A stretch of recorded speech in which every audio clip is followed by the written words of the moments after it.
Pencarian di hari ketujuh ini kemudian membuahkan hasil. Pagi tadi telah dikonfirmasi bahwa telah ditemukan lagi sisa korban pesawat ATR 42500.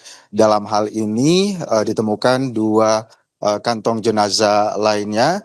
Dengan demikian dikonfirmasi dari komunikasi dengan tim yang berada di Gunung Bulu Saraung ini menyatakan bahwa telah menemukan semua korban ATR 42500. Tadi juga kami bersama-sama mendengar komunikasi dengan tim yang berada di Gunung Bulu Saraung dengan tim yang berada di Posko Pangkep mengatakan mereka telah berhasil menemukan bersamaan dengan radius 50 meter dengan penemuan 6 jenazah korban lainnya, namun posisinya berada lebih jauh lagi dari puncak Gunung Bulu Saraung.